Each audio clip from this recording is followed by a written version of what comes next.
Right, hello, it's me again. I know I said I wasn't going to do a video every day, and I'm not. But if I'm going to go through this process start to finish, like I said I was, then I'm kind of obligated to talk about different stages when I'm doing them. And there's a couple of things I missed yesterday, which I think I should mention. But before we start properly, I'm just going to say again, I've no video editing software. I will get some figured out at some point, because this is like my 7th attempt at this. I got 5 minutes into one and fucked it up, so I need to be able to take bits out, you know. But anyway, right now I can't, and I'm just going with this one. I don't care how bad it is, you know, because I ain't even got time for all this, to be honest. I've got stuff I need to do today. Right, so anyway, back to this. I fucked it up yesterday. I was that relieved to stop the video that I just went and sat down and forgot to keep skimming it, and it dried a bit dodgy. So I had to sand it for a good couple of hours to get it back to where it was. Put another layer of primer on it, sand it down again, put another layer of primer on it this morning. I've sanded it down again since, and now it's about where it needs to be, which is like this really smooth, chalky surface. There's no trace of the canvas weave, but it's linen. I only paint in oil on linen because I think it sounds nice. Honest, you know, I think it was a Gerard Richter painting that I seen, and it said on the thing on the side, oil on linen. I thought, oh, that sounds cool, so I started painting on linen. Apparently, I think it's because linen's a bit smoother than canvas, so people that want a smooth surface tend to paint on linen. But it's irrelevant with me because I put so much primer on it and sand it down that there's no trace of weave anyway. Maybe it'd take a bit longer on canvas, don't know. Oh god, anyway, I'm bobbling again, so yeah, sanding, paper type and grit. I just use a normal Ali oxide paper, aluminium oxide, this kind of stuff. I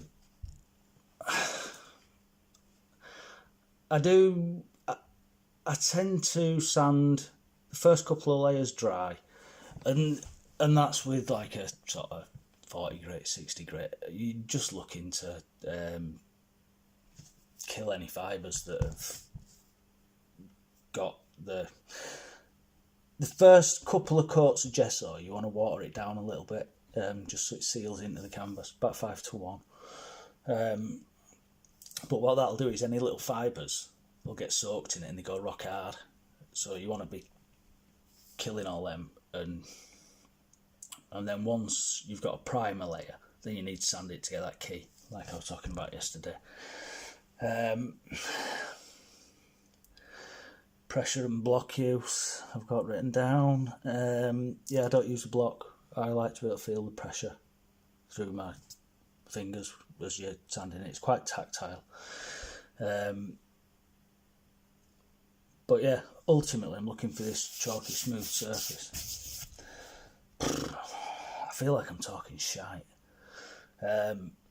Sorry, like I say, I got a couple of things on my mind. Not cutting corners at this stage, yeah, that's really important to me anyway. You know, I don't know if I've already said that I'm not saying this is right or wrong way to do anything. You know, this is just, all I'm doing is showing you how I make a painting.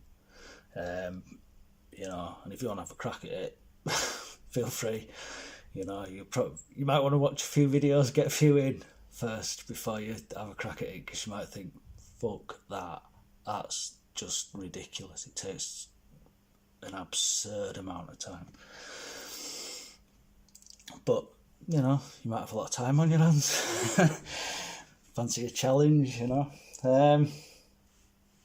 Yeah, so anyway, I don't want to cut any corners at this stage, meaning, like, sometimes when you're sanding it and your arm's knackered and what have you, and you can just see like tiny little bits of weave and you think, oh fuck it, sure if I put the oil paint on thick enough, it'll get rid of that for me.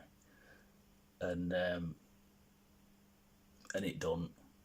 And you can't go back, you know, and you just think, oh fuck, if I'd spent another 20 minutes sanding it, you know, and by that point, I've not had it happen for donkey's years. It must be like 17, 18 years since I last had one that were a little bit rough. Because you learn from it, you know. I can't remember exactly which painting it was, but it had a lot of blue sky in it, and I wanted it dead smooth, and just at the edges of the canvas you could see little bits of the wave, and I was just fucking wanker, you know.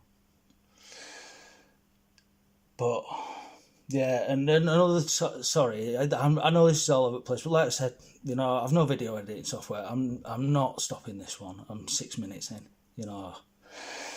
It's like a fucking thick cunt. Sorry about my language. I know I swear quite a bit anyway. I swear more when I'm nervous, and you know, this isn't a lot of fun for me. You know, I know you got to push your boundaries and get out of your comfort zone and that, but yeah. So just something I didn't mention yesterday. I started talking about traditional gesso. Traditionally, you put it on panel. It's only really with advent of acrylic gesso that you can put it on canvas.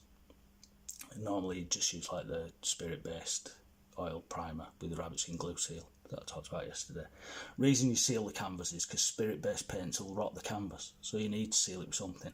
If you don't want to use rabbit skin glue, vegan option, PVA, watered down 5:1, just as good. Yeah, am I just talking shite? No, I'm not.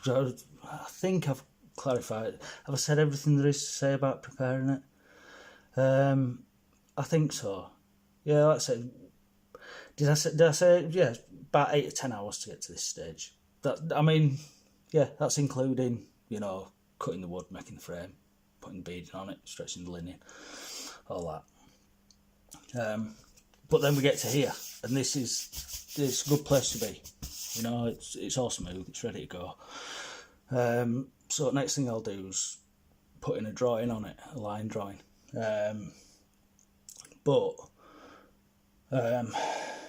This is where the video will go to. I've got to go away. My girlfriend's mum's not well, so,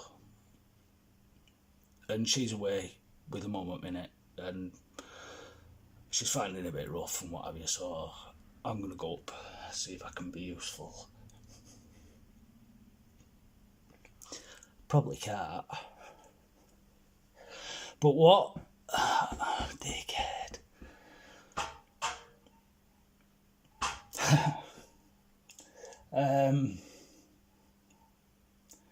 That's a fucking cock up, innit?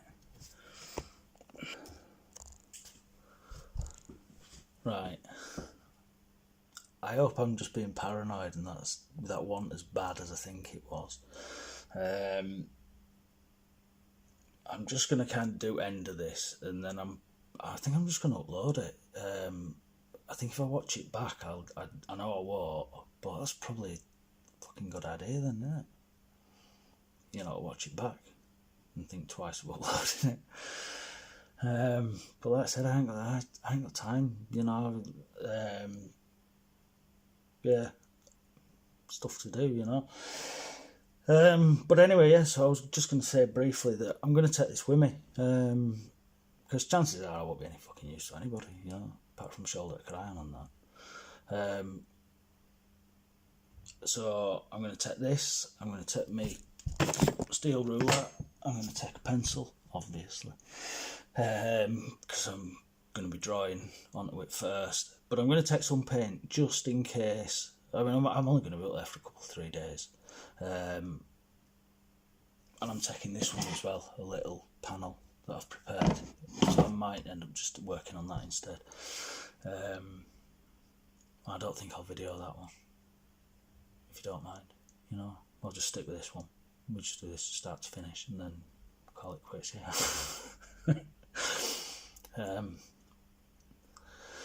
Yeah. I think I'm just going to go. Although I answered what I'm taking. Because if I get as far as painting it, which I doubt I will, I'm only going to be on underlayers, so I'm going to be taking some genuine turpentine with me.